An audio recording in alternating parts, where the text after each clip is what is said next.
Hi. Um, I just watched a on the news on TV in Switzerland. Two subjects were covered. One about basically the state of health, or rather the state of sanity of water in the soils in the majority of Switzerland. And in this case, it was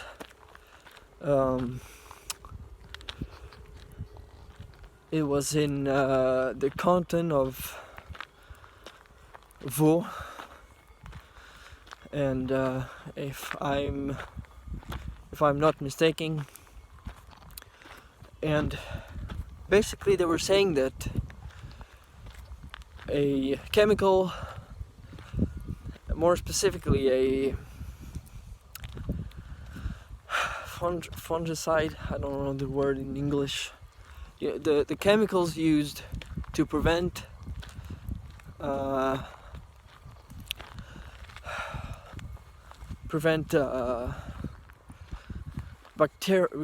bacterial, I don't know,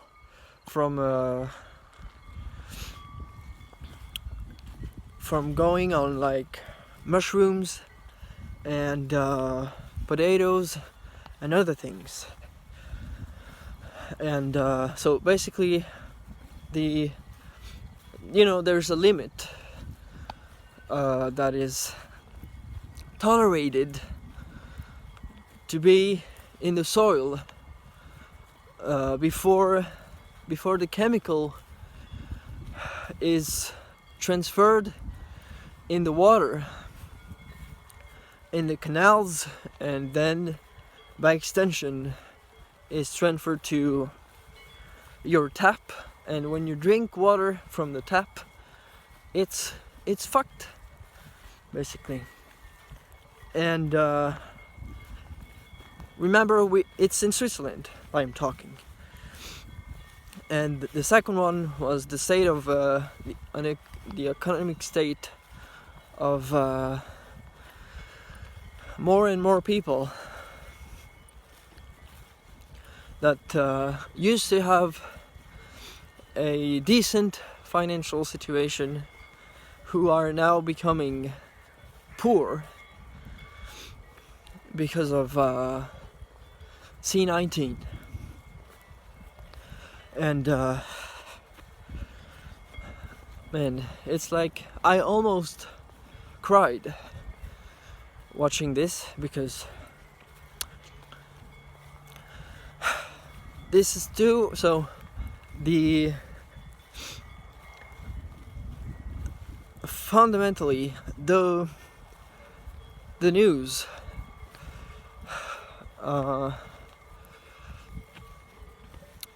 brought me. I came up with two key questions, which are: how on earth are we, the younger generations who are going to have to deal with all this, how are we going to clean up the mess that is currently a reality? And second is, when are humans going to care more about one another? Because when I see people being poor, people not being able to have food, and in the thing, there were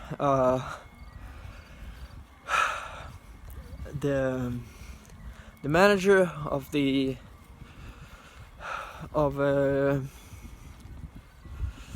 I can't talk, man, of a food store that is basically specifically for those people in need.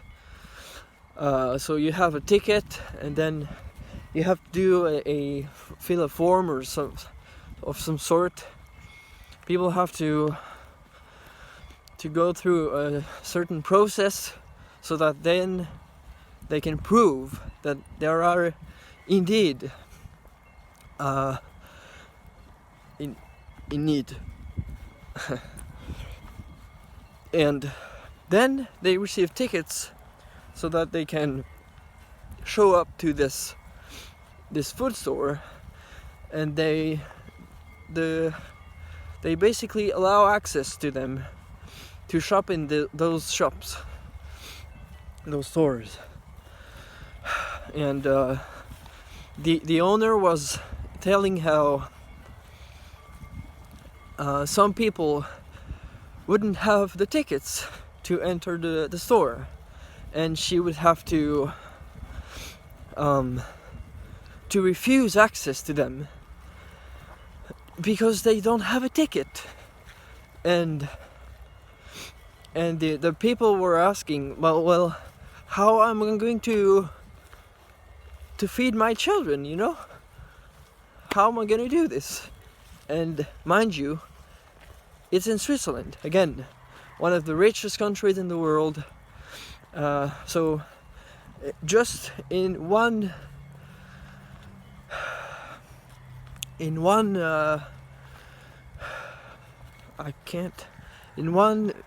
news alone, you have two huge myths about Switzerland that are completely debunked right there and then.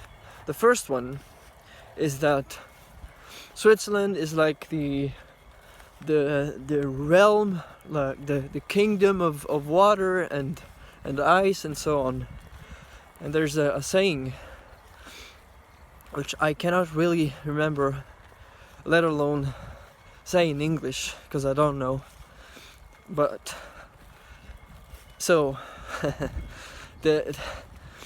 the reputation of Switzerland for being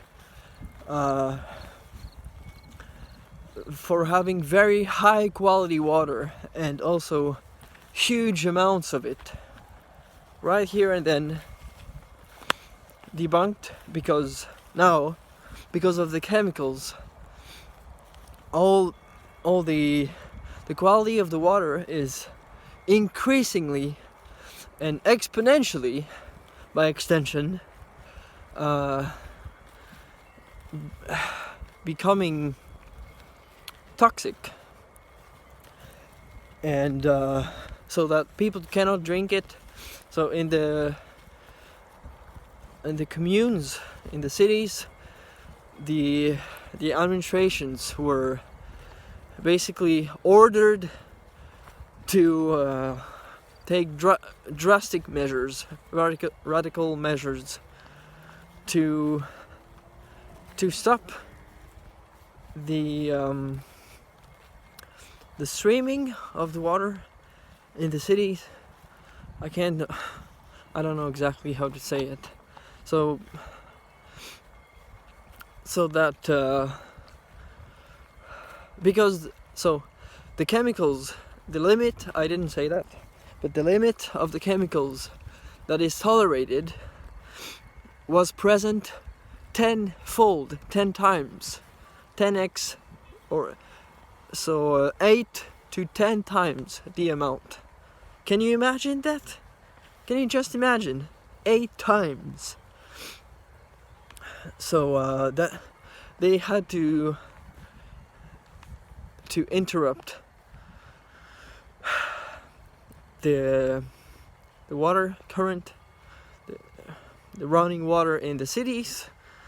And so what's the alternative? Again, you see, so many measures are taken today just to stop, to interrupt, just so we can hinder the progress of something that's killing people or preventing their health in one way or another. But what's the alternative? See, we are only postponing the problem by only interrupting it. And so this whole thing about the news and all that.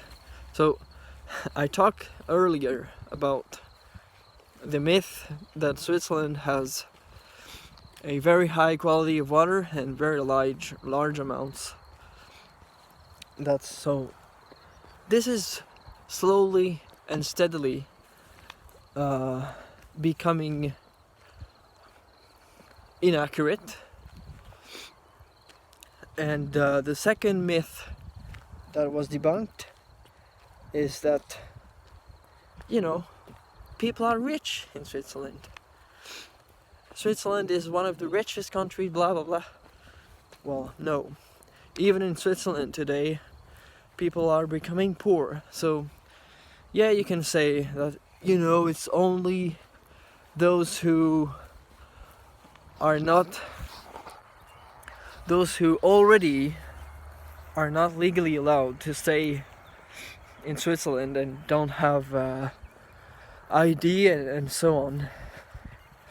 But you see, like, this is irrelevant.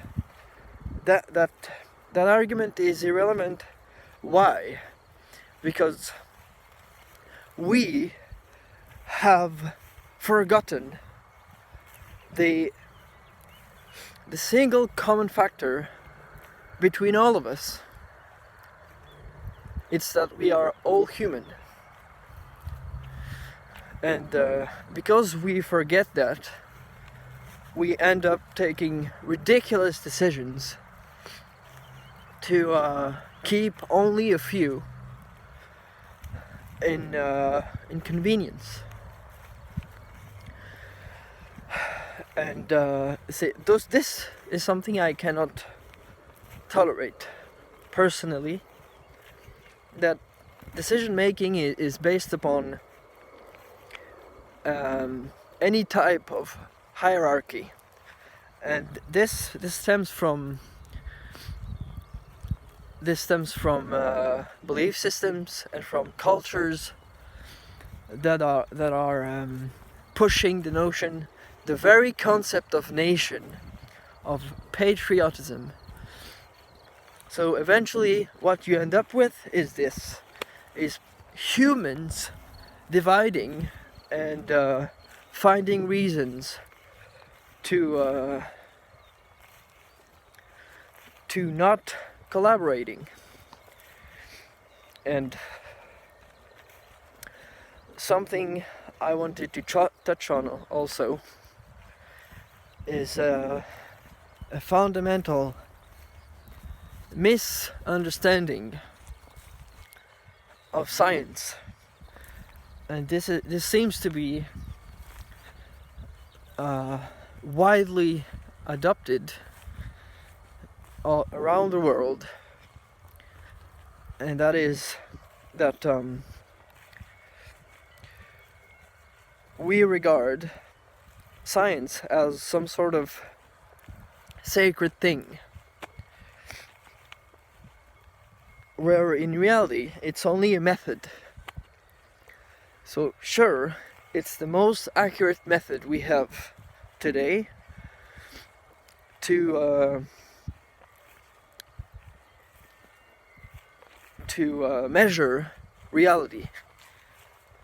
There's no more accurate method to measure it. But the problem is that and this is what most people forgot or failed to realize, is that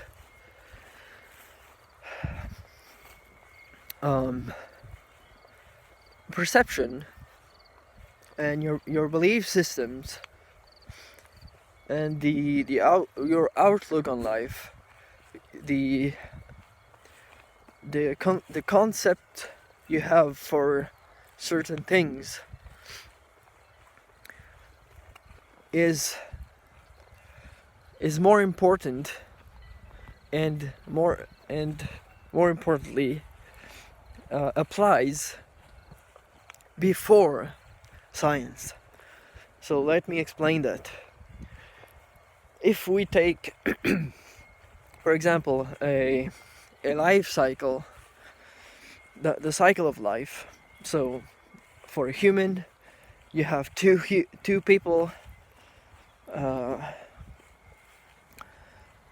making love, and then they by a simple biological process, then pregnancy happens, and 9 months later you have a baby, and then this baby grows up,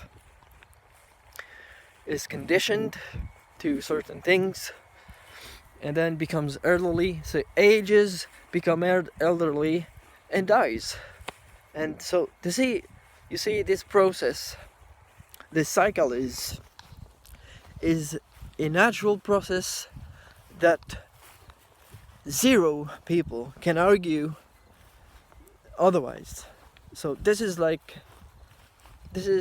reality. This is how life happens. Now,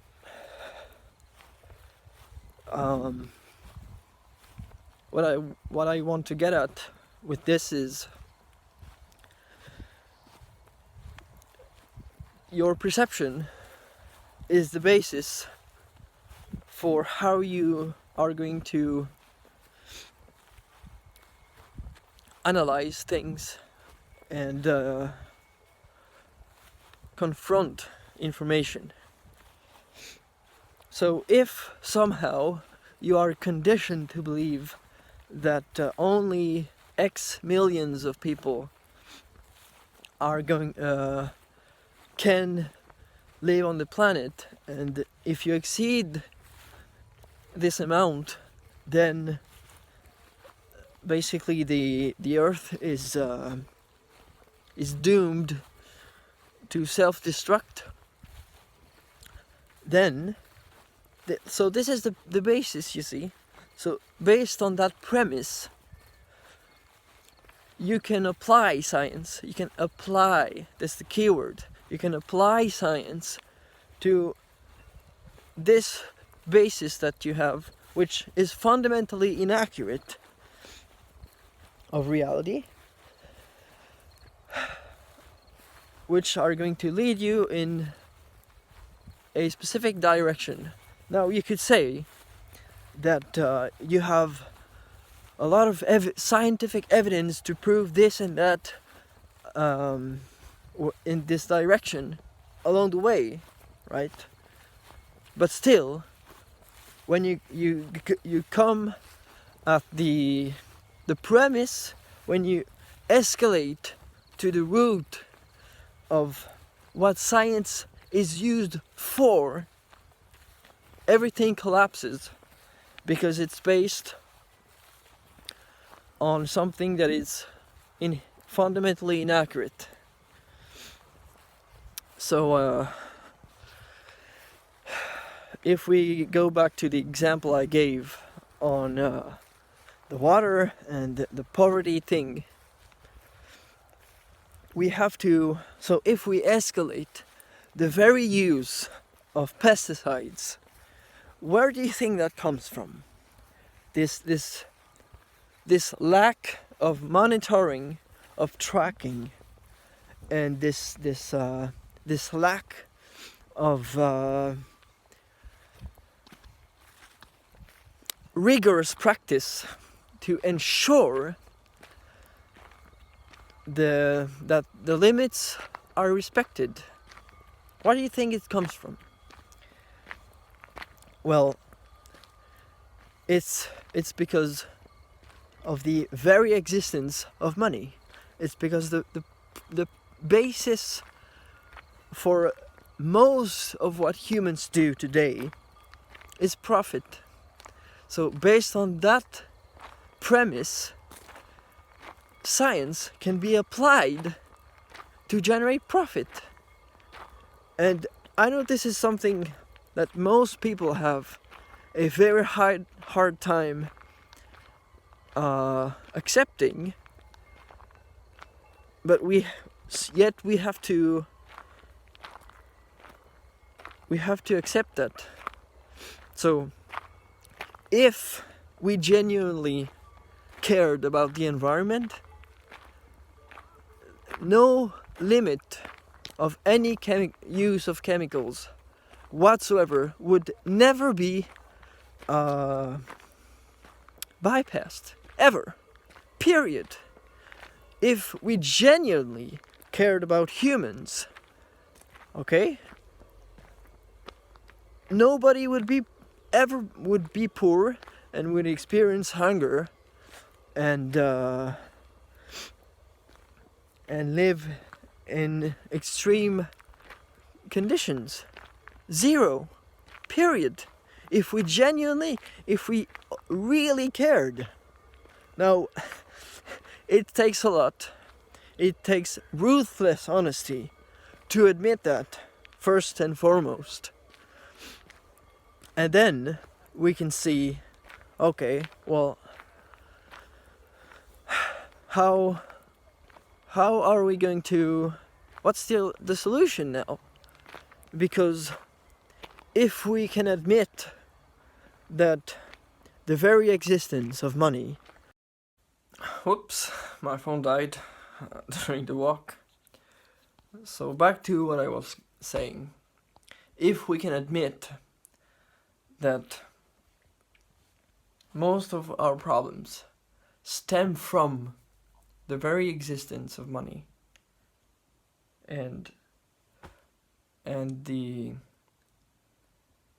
desire to produce profit, then we can begin to question and modify the structure in which we operate. And we can modify the frame itself in which we operate, rather than trying to fix things within the frame. Do you understand? So then, once we can come to terms with this, we can look for more effective and more accurate solutions to solve the problems we all face